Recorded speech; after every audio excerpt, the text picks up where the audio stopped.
North Korea just threatened Trump in these three cities. North Korea has bucked up again in response to the unanimous decision by the United Nations to increase sanctions against its reckless leader.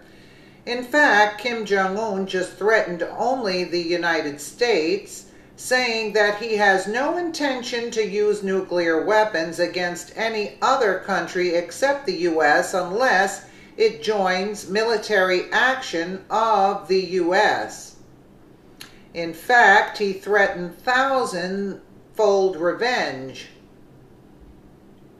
This is getting more and more serious. North Korea tested a missile just last month, and in one analysis, that missile was capable of reaching Los Angeles, Denver, and Chicago. Kim Jong-un appears to blame President Trump for his actions, according to Wall Street Journal. North Korean Foreign Minister Ri Yong-ho, and that the world was becoming gradually aware of the danger of President Trump's America First policy of prioritizing U.S. interests in international affairs. President Trump has been very successful, as evidenced by the recent UN sanctions, in convincing other world leaders to join him in trying to stop Kim Jong-un. Trump's Secretary of State Rex Tillerson said Monday that if North Korea wants talks with the U.S., it must first stop launching missiles. That would be the first and strongest signal, he said. We have not had extended periods of time where they were not taking some type of provocative action by launching ballistic missiles. I'm very glad that we have a strong leader who has been able to get the entire United Nations to join him in taking a strong stance against North Korea. Aren't you? Comment yes or no. Yeah, well, let's just take a listen here.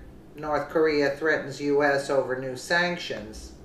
North Korea overnight, North Korea reacted to the new UN sanctions, vowing thousands-fold revenge against the U.S. As President Trump says, he's very happy and impressed by the unanimous vote in the UN. Our Chief Global Affairs anchor Martha Raddatz is in Washington with the latest. Good morning, Martha.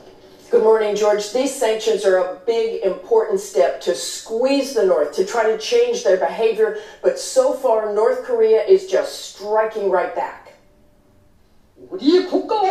Overnight, those new threats from North Korea, promises on state television to reciprocate 1,000-fold for what it calls America's villainous actions against our country and people, warning that if the U.S. thinks it will be safe because it is across an ocean, there is no bigger misunderstanding than that. The warnings in response to the toughest sanctions ever passed by the UN Security Council against North Korea, which could cost the regime nearly $1 billion a year. These sanctions will cut deep, and in doing so will give the North Korean leadership a taste of the deprivation they have chosen to inflict on the North Korean people.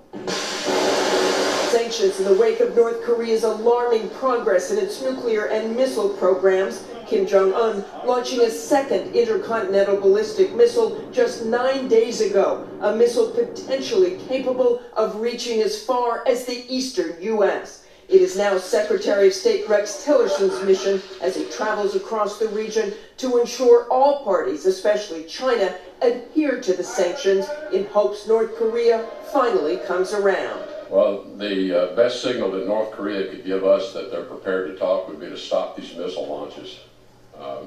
We've not had an extended period of time where they have not taken some type of provocative action by launching ballistic missiles. And that will indeed be the big test, but whether the North Koreans stop the tests or not, the U.S. will give the sanctions time to bite before taking further action, but Secretary Tillerson said there is no time frame for that. Robin? As of yet, that's right, Margaret.